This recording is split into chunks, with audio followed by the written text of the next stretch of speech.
अच्छा जी, ring and modulo हमने start करना है टॉपिक।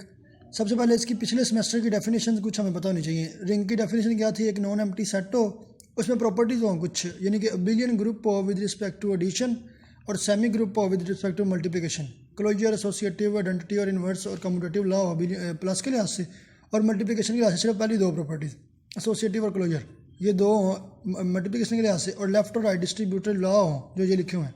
क्योंकि अगर एक्स मल्टीप्लाई हो वाई प्लस जेड से तो आंसर आ जाए x Y plus Y x Z, और अगर एक्स प्लस वाई मल्टीप्लाई हो जेड से तो आंसर आ जाए x Z plus Y Z. अगर ये 5 और 2 7 और ये 1 2 9 प्रॉपर्टीज अगर लाई हो तो क्या बन जाती है? रिंग। फील्ड वैसे आप डेफिनेशन देख लेना, लेकिन इस टाइम इसकी ज़रूरत नहीं है। जो अभी तक टॉपिक है ना, रिंग की डेफिनेशन पता लगी। इसके बाद आएगी कम्यूटेटिव रिंग, वो रिंग जिसमें मल्टीप्लिकेशन के लिहाज से कम्यूटेटिव प्रॉपर्टी भी हो। रिंग बननी तब है जब एडिशन के लिहाज से तो कम्यूटेटिव होनी ही होनी है, क्योंकि इसकी पांचों प्रॉपर्टीज पूरी हैं। अगर मल्टीप्लिकेशन वाली आइडेंटिटी भी कम्यूटेटिव भी लॉ पूरा हो जाए, उसे कहते हैं कम्यूटेटिव रिंग। तो अब रिंग विद आइडेंटिटी क्या होगा? एडिशन वाली आइडेंटिटी तो कन्फर्म होनी है, अगर मल्टीप्लिकेशन वाली आइडेंटिटी भी इन्वॉल्व हो जाए वो होती है रिंग विद आइडेंटिटी। आगे कि डिवीजन रिंग, इसका मेन टॉपिक, और यही हमारे सिलेबस में अब वाले सिलेबस में ये ज़्यादा यूज़ होनी है। डिवीजन रिंग होती है ऐसी ring if a ring contains a multiplicative identity, ऐसी रिंग जिसमें मल्टीप्लिकेटिव आइडेंटिटी भी हो और क्या हो, कम्यूटेटिव रिंग हो, मल्टीप्लिकेटिव आइडेंटिटी हो विद नो जीरो डिवाइजर्स, और इसमें कोई जीरो डिवाइजर ना हो, इसे हम कहते हैं डिवीजन रिंग। अब जीरो डिवाइजर क्या होते हैं ये समझने वाली बात है। अगर दो एलिमेंट है ना,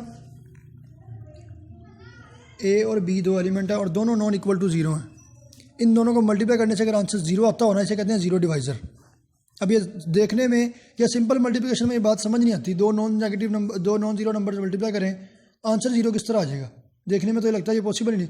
लेकिन अगर देखें आप मॉडलो वाला अगर काम हो, मॉडलो वाला, तो अगर हम 6 मॉडलो पढ़ रहे हैं तो उसमें 2 और 3 मल्टीप्लाई हो गया, आंसर क्या आना है 6, और 6 मॉडलो को जीरो लिखते हैं क्योंकि 7 को 1 लिखते हैं, 8 को 2 आपको पता है, तो 2 और 3 का आंसर क्या आ जाना? जीरो। अब 2 और 3 दोनों नॉन नेगेटिव, आंसर क्या आ गया? जीरो आ गया। इस तरीके से हो सकता है, ये पॉसिबल है कि दो नॉन नेगेटिव मल्टीप्लाई और दो नॉन जीरो मल्टीप्लाई हो और आंसर जीरो आ जाए। ठीक है, यानी कि ये बात नहीं होनी चाहिए, ये जीरो डिवाइजर हैं, दो नॉन नेगेटिव को मल्टीप्लाई करें तो आंसर जीरो ना आना चाहिए। ये यानी कि अब हमारे पास आ गई डिवीजन रिंग की डेफिनेशन आ गई। कम्यूटेटिव रिंग हो जो कम्यूटेटिव हो, ये वाली कम्यूटेटिव रिंग हो, आइडेंटिटी भी हो और इसमें जीरो डिवाइजर ना हो, उसे हम कहते हैं डिवीजन रिंग। इसलिए हमारे सिलेबस में मोस्टली यूज़ होना डिवीजन। ये आ गई हमारे पास इंटीग्रल डोमेन की, सॉरी डेफिनेशन दी है। इंटीग्रल डोमेन की क्या डेफिनेशन थी? Commutative ring with identity element 1 is called integral domain अगर एक्स वाई जीरो हो और एक्स और इन दोनों में से कोई एक जीरो हो, यानी कि ऐसा ना हो कि दोनों नॉन जीरो है, आंसर फिर भी जीरो आ रहा है। ठीक है, ये आपके पास इंटीग्रल डोमेन की डेफिनेशन आ गई। और इंटीग्रल डोमेन ही यानी कि डिवीजन रिंग का ये आगे ड्राइव्ड फॉर्म है, और इंटीग्रल डोमेन ही ज़्यादा यूज़ होनी है आपके पास आगे। इसके बाद हाँ, कर्नल की डेफिनेशन देख लें। कर्नल क्या होता है? अगर फाई एक मैपिंग हो आर से आर डैश पे, तो कर्नल ऐसी मैपिंग है जो पहले सेट के एलिमेंट्स पे लगनी है और आंसर दूसरे की आइडेंटिटी आ जाए, इसे कहते हैं कर्नल। यानी कि फ़र्ज़ करें अगर हमारे पास फाई है फ्रॉम ए से बी, तो जो फाई है वो किसके एलिमेंट पर लगना है? ए के एलिमेंट पे। ए के एलिमेंट को स्मॉल ए कह लें, आंसर आना इसकी आइडेंटिटी को कह लें ई डैश। अब ए किसका एलिमेंट है? पहले सेट का, आइडेंटिटी किसकी आ रही है? दूसरे सेट की, इसे कहते हैं कर्नल। क्योंकि ये भी क्वेश्चन में यूज़ होना, इसलिए ये पहले बता दिया आपको कर्नल की डेफिनेशन। इसके बाद क्वेश्चन तो मैक्सिमम छोड़ दें। इसके बाद आपको रिंग होमोमॉर्फिज्म क्या पढ़ी थी हमने? आज तक हमने होमोमॉर्फिज्म पढ़ी थी कि अगर फाई मल्टीप्लाई हो रहा हो ए और बी पे, तो होमो क्या करेगी? मैपिंग को तोड़ देगी, फाई ऑफ ए अलग हो जाएगा और फाई ऑफ बी अलग, यानी कि ग्रुप थ्योरी में हमने ये पढ़ा था। रिंग में क्या होता है? रिंग में ये प्रोडक्ट के लिहाज से है, रिंग में एडिशन के लिहाज से भी आई थी प्रोडक्ट, यानी कि दोनों के लिहाज से आ जाती है। अगर फाई हो ए प्लस बी पे भी तो हो जाएगा phi of A plus phi of B. ये दोनों प्रॉपर्टीज अगर लाई करें तो होमोमॉर्फिज्म प्रूव हो जाती है। अब आपने पढ़ लिया रिंग की डेफिनेशन, रिंग की टाइप्स, उसके बाद डिवीजन रिंग से आगे निकला था इंटीग्रल डोमेन। इंटीग्रल डोमेन हमें चाहिए मेन, और commutative ring with identity and not zero divisor होती है इंटीग्रल डोमेन। इंटीग्रल डोमेन पढ़ ली, उसके बाद आपने कर्नल पढ़ लिया और रिंग की होमोमॉर्फिज्म पढ़ ली।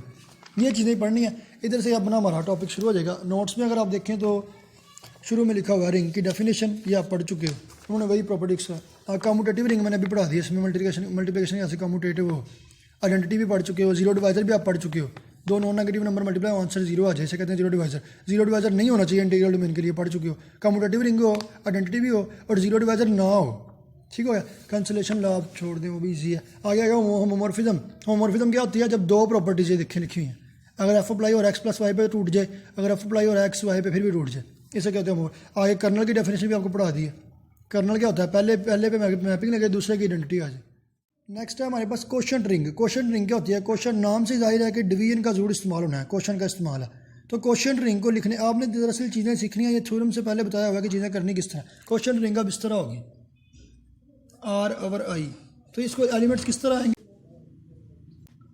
एलिमेंट्स हमारे पास कुछ इस तरह आएंगे कि इसके एलिमेंट्स आएंगे आर प्लस आई, यानी कि हर एलिमेंट ऊपर वाली रिंग का एक एक एलिमेंट और नीचे वाला पूरा सेट एज इट इज आएगा। यानी कि फर्ज करें आर में अगर एलिमेंट है 1 2 3 4 5, तो इसके एलिमेंट हो जाएंगे 1 प्लस आई, 2 प्लस आई, 3, यानी कि आई वैसे का वैसे ही आना है, बकाया ऊपर एलिमेंट जो है वेरी होते जाएंगे। इसे कहते हैं क्वेश्चन रिंग। क्वेश्चन रिंग भी समझ आ गई क्योंकि ये पहले थ्योरम में क्वेश्चन रिंग यूज, तो निश्चय ने बता दिया। आया एक्सटर्नल डायरेक्ट सम, पहले थ्योरम से पहले ये भी लिखा हुआ है external direct sum. External direct sum उन्होंने आपको दो चीज़ें बताई हैं कि चीज़ों को मल्टीप्लाई और ऐड कैसे करते हैं ऑर्डर पेयर में।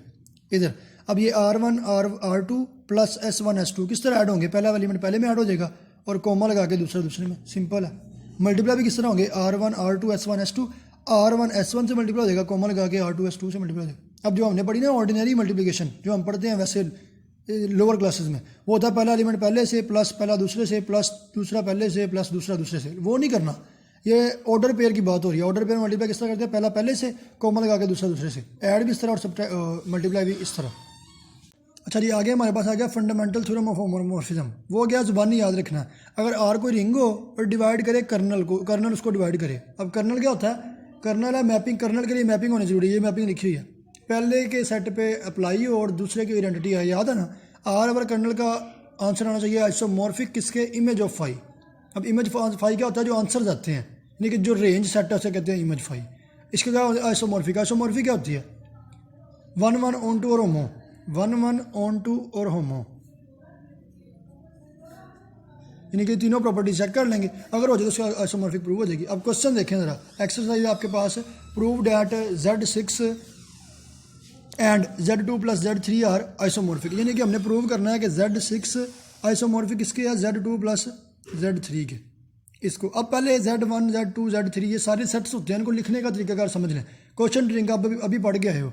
Z6 वाला किस तरह लिखना है? Z6 के लिखने का तरीका है कि इसके एलिमेंट आने हैं 6Z, 1 plus 6Z, 2 plus 6Z and so on 5 plus 6Z तक, यानी कि जो नंबर है ना Z6 है, तो जो नंबर है उससे एक पीछे तक इसके एलिमेंट देंगे 6Z plus 1 plus 1 plus 6Z, 2 plus 6, 5 plus 6Z तक आएंगे। 6 एलिमेंट ही आएंगे लेकिन 5 तक, ठीक है। अब ये 6Z की वैल्यू ये तो आ गई, Z6 की वैल्यू ये तो आ गई। अब ये लिखा किस तरह होगा? अगर हम इसको क्वेश्चन की शक्ल में लिखें तो बोला क्या लिखा हुआ है? जो सादा एलिमेंट होते हैं ना 1 2 3 4, ये Z के एलिमेंट होते हैं, तो मैं इसको इस तरह से Z ओवर 6Z। अभी मैंने पढ़ाया था R ओवर I के एलिमेंट होते हैं R प्लस I, तो 1 प्लस I 2 प्लस I, इस तरह ऊपर वाले के एलिमेंट, नीचे वाला वैसे ही। अब जो नीचे वाला है 6Z हर किसी में वैसे, अगर ये 6Z सिर्फ लिखा है तो ये लिखा हुआ है 0 प्लस 6Z, नीचे वाला वैसे ही, ऊपर वाले के एलिमेंट है, ऊपर वाले एलिमेंट Z के एलिमेंट है, मैं इसको लिखता हूँ Z ओवर 6Z। यही उन्होंने बुक पे लिखा है नोट्स पे, Z6 बराबर है Z ओवर 6Z और वो इसके बराबर। अब मेरे ख्याल से समझ लग गई होगी।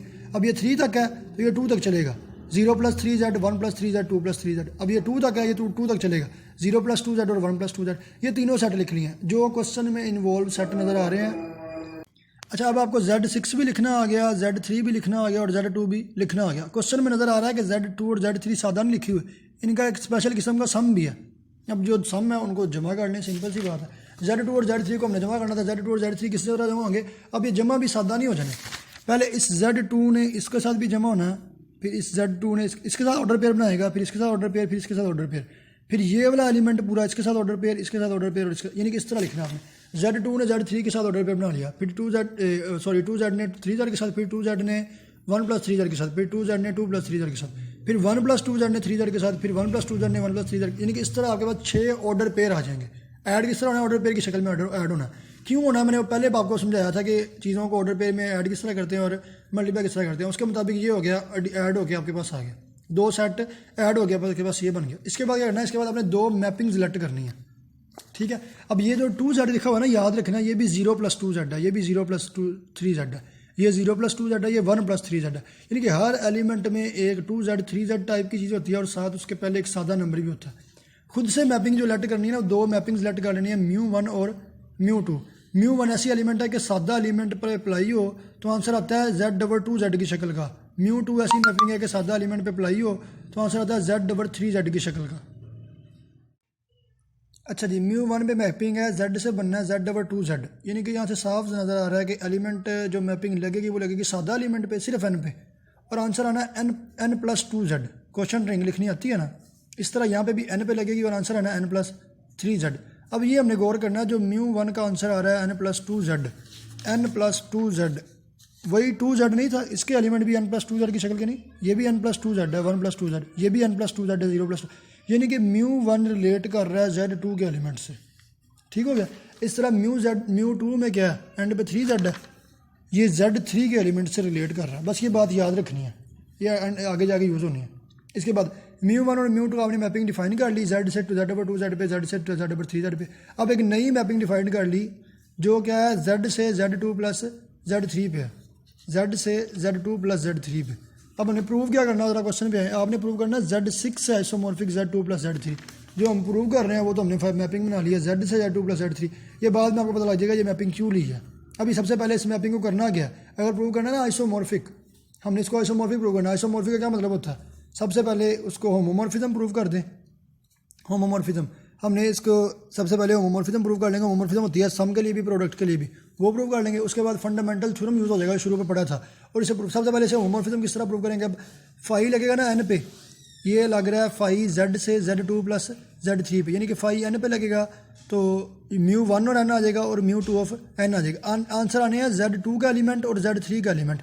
मैं जेड टू को म्यू वन लिख रहा हूँ और जेड थ्री को म्यू टू किस तरह लिख रहा हूँ ये मैंने बताया था। इसके एलिमेंट की शक्ल और जेड टू वाले की शक्ल सेम थी, इसलिए जेड टू की जगह पे म्यू वन लिख सकते हैं, जेड थ्री की जगह पे म्यू टू, यानी कि फाई जब लगेगा एन पे तो आंसर इसके एलिमेंट है। दरअसल वो इसके एलिमेंट ही आ रहे हैं, लेकिन बात यह है कि इसके एलिमेंट और इसके एलिमेंट एक ही शक्ल के हैं।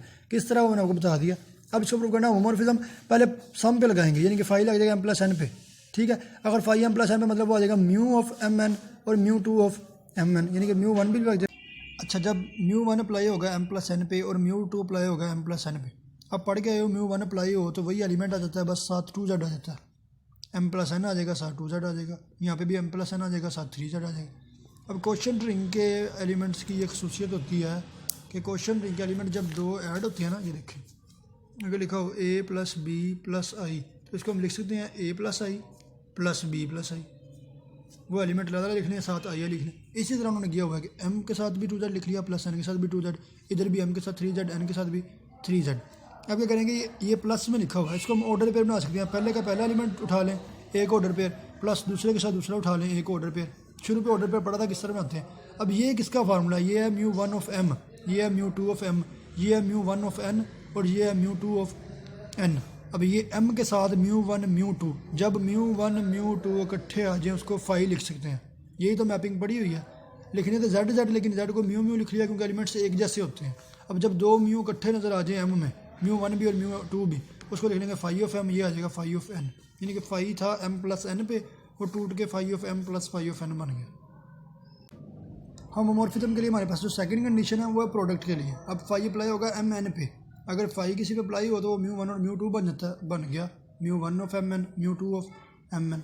अब जब किसी पे म्यू अप्लाई हो उसमें टू जेड ऐड कर देते हैं, म्यू टू अप्लाई हो थ्री जेड ऐड कर देते हैं। इसके बाद क्वेश्चन रिंग के एलिमेंट्स की ये भी प्रॉपर्टी अगर लिखा हो ना ए बी प्लस आई, इसको लिख सकते हैं A plus I multiply by B plus I. इसकी मदद से हमने ये M N plus two Z को लिख सकते हैं एम प्लस टू जेड और M plus two Z N plus two Z multiply हो रहे हैं, यहाँ पे भी एम प्लस थ्री जेड और एम प्लस थ्री जेड। अब ये क्या लिखा हुआ है म्यू वन ऑफ फाई, ये लिखा हुआ है mu one of M mu one of N mu two of M mu two of N. अब ऑर्डर पेयर हैं, पहले को इसके साथ लिख सकते हैं, पहले को पहले के साथ जिस तरह ऑर्डर पेयर बनाने सिखाए थे कोमल लगा के, दूसरे को दूसरे के साथ। अब दो म्यू इकट्ठे हुए एम के, उसको फाई ऑफ एम लिख सकते हैं, इसको फाई ऑफ एन लिख सकते हैं। तो ये भी प्रॉपर्टी पूरी होगी कि फाई ऑफ एम एन टूट के फाई ऑफ एम और फाई ऑफ एन बन गया, यानी कि जो फाई हमने डिफाइन की थी ये हमारे पास होमोमॉर्फिज्म प्रूव हो चुकी है। अब फंडामेंटल थ्योरम का था रिवाइज कर लें। जेड ओवर कर्नल फाई बराबर होता है इमेज ऑफ फाई का, यानी कि जो प्रूव करना है वो अगर रिंग ऊपर हो उसका कर्नल नीचे हो और वो आइसोमॉर्फिक किसके वजह से इमेज फाई का, ये हमें ये फंडामेंटल थ्योरम कहता है। ठीक हो गया। अब हमने प्रूव क्या करना है वो देख लें। प्रूव हमने करना है Z6 is isomorphic to Z2 plus Z3, यानी कि Z6 को Z over 6Z is isomorphic to Z2 plus Z3। ज़रा गौर करें, ये साइड तो इक्वल है, जो बट्टे में पड़ा हुआ वहाँ पे क्या नज़र आ रहा है 6Z। फंडामेंटल थ्योरम से कंपेयर करें, अगर हम 6Z को कर्नल प्रूव कर दें, ऊपर तो Z का Z नज़र आ रहा है। हमें न्यूमिनेटर ठीक नज़र आ रहा है, जेड ही है जेड ही है। अब मसला आएगा डिनोमिनेटर में और राइट साइड में। डिनोमिनेटर पे कर्नल है, कर्नल को अगर 6z प्रूव कर दें और इमेज को, उस फाई की इमेज को अगर हम z2 + z3 प्रूव कर दें तो फंडामेंटल थ्योरम यूज़ करके आइसोमॉर्फिक प्रूव हो गया।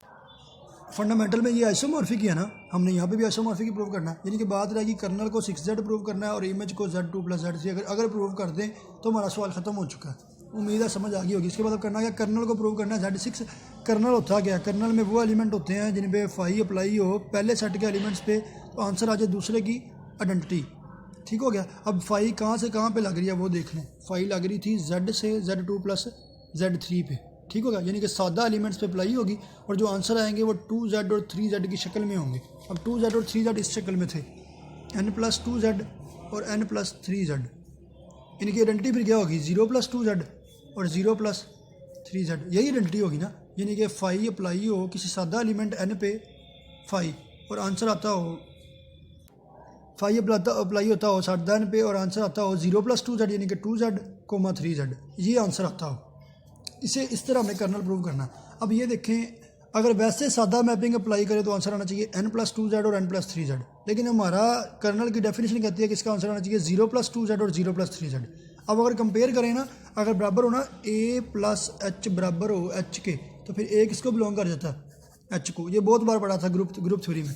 इसका मतलब अगर n + 2z बराबर है 2z के तो n भी बिलोंग कर जाएगा 2z को और n बिलोंग कर जाएगा 3z को। अगर अब कोई नंबर दो रिलेटिवली प्राइम नंबर को बिलोंग करता हो ना, n बिलोंग कर रहा है 2 को भी, n बिलोंग कर रहा है 3 को भी, ये रिलेटिवली प्राइम है, तो फिर n बिलोंग करेगा ऑब्वियसली 6z को भी। ठीक हो गया, n किसको बिलोंग कर देगा, 6z को। कर्नल में वो एलिमेंट आ गए जो किसको बिलोंग कर रहे हैं, 6z को। n बिलोंग कर रहा है 6z को। तो हम इसको सिंपली देख सकते हैं, अगर कोई ऐसा एलिमेंट है जो बिलोंग कर रहा है 6z को, ये पूरा सेट। अच्छा जी, इस तरह से कर्नल हमारे पास 6z प्रूव हो गया। यानी कि नीचे जो बटे में पड़ा हुआ है कर्नल की जगह पे हम 6z, फंडामेंटल थ्योरम से अगर कंपेयर करें कर्नल की जगह पे हम 6z लिख सकते हैं। ठीक हो गया, z की जगह पे z पहले ही है। रह गया इमेज को हमने प्रूव करना है z2 + z3 के बराबर। अगर इमेज अब z2 z3 के बराबर प्रूव हो जाए तो हमारा सवाल प्रूव हो जाएगा। अब देखें, जो इमेज है इमेज फाई का, इमेज होता है जो राइट साइड पे हो, यानी कि ये पड़ा हुआ है इमेज फाई का, इमेज फाई का सॉरी हाँ z2 + z3 की शक्ल का इमेज पड़ा हुआ z2 +, यानी कि इमेज के एलिमेंट आने थे, दरअसल आने थे μ1 और μ2। μ1 का एलिमेंट n + 2z, μ2 का एलिमेंट n + 3z, यानी कि इसके जितने भी आंसर आ जाएँ वो z2 + z3 के सबसेट ही रहने हैं। बात समझ आ रही है ना। μ1 का एलिमेंट n + 2z, μ2 का एलिमेंट n + 3z, इसके और इसके सबसेट ही रहने हैं। यानी कि इमेज जितनी भी आपके पास आ जाए वो सबसेट रहनी किसकी, z2 + z3 की। इसके बाद z और z6, यानी कि इसमें एलिमेंट कितने हैं, कंटेन 6 एलिमेंट्स। z और z6 में कितने एलिमेंट होते हैं, 6 एलिमेंट। कैसे मुझे पता लगा, ये देख लें कितने थे, 6 एलिमेंट। अब 6 एलिमेंट है, image of phi contain 6 element. अच्छा, अब इसमें एलिमेंट कितने होते हैं, 6 एलिमेंट, और इमेज ऑफ फाई में भी एलिमेंट कितने हैं, 6। इमेज फाई में 6 मैंने कैसे कह दिया भला, ये है इमेज, इसका और इसका सम है ना इमेज। इसमें एलिमेंट कितने होने हैं, 3। इसमें एलिमेंट कितने हैं, सॉरी इसमें एलिमेंट 2 और इसमें होने 4। 4 और 2 कितने हो गए, 6। अब 6 एलिमेंट वो हो गए और 4 और 2 6 वो एलिमेंट हो गए, और इसमें भी कितने होते हैं, 6। अगर दो सेट्स में 6 एलिमेंट्स होना, 6 सेम हो, यानी ए सेट बी सेट का सबसेट हो।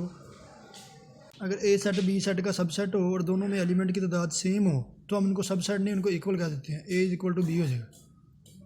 ठीक हो गया। अगर ए = बी हो जाएगा, अब इमेज फाई सबसेट था z + z1 z2 + z3 का और दोनों में एलिमेंट सेम हो गया है, इसका मतलब यही है कि इमेज फाई बराबर किसके हो गया, z2 + z3 का। अब हम फंडामेंटल थ्योरम में इमेज की जगह पे z2 + z3 लिख सकते हैं और कर्नल की जगह पे 6z लिख सकते हैं। जो लिख सकते हैं, यही हमने चीज़ प्रूव करनी थी, यही हमने चीज़ प्रूव करनी थी कि z6 आइसोमॉर्फिक है z2 + z3 के। इससे हमारा क्वेश्चन प्रूव हो गया।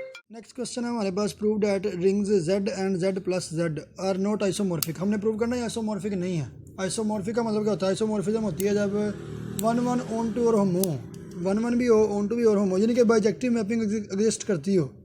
अब जब 1 होती है ना, तब एक इमेज पे एक ही प्री इमेज होता है, यानी कि हर एक आंसर के लिए पीछे एक ही इनपुट होगा। ये बात हमने बस ध्यान में रखनी है कि इसमें वो प्रॉपर्टी है और उसका मतलब है कि एक इमेज के लिए एक ही प्री इमेज हो। Suppose that on contrary that z and z are not isomorphic, हमने लेट कर लिया कि वो आइसोमॉर्फिक नहीं है, जिनको प्रूव करना है, सॉरी हमने नहीं प्रूव करना और हमने लेट कर लिया कि आइसोमॉर्फिक हैं। अगर हैं तो फिर क्या होगा, f of 3 + 3 + 3 इक्वल हो जाएगा f of 3 + f of 3 + f of 3। क्यों ये कैसे लिख लिया, क्योंकि हमने लेट कह लिया आइसोमॉर्फिक है तो फिर होमोमॉर्फिज्म है, होमोमॉर्फिज्म है तो ये टूट के लिख सकते हैं, ठीक हो गया। इसके बाद इसको लिख सकते हैं f(9), 3 + 3 + 3 9, और ये 3 टाइम्स है तो उसको लिख देंगे 3f(3). इसके बाद 3f(3) को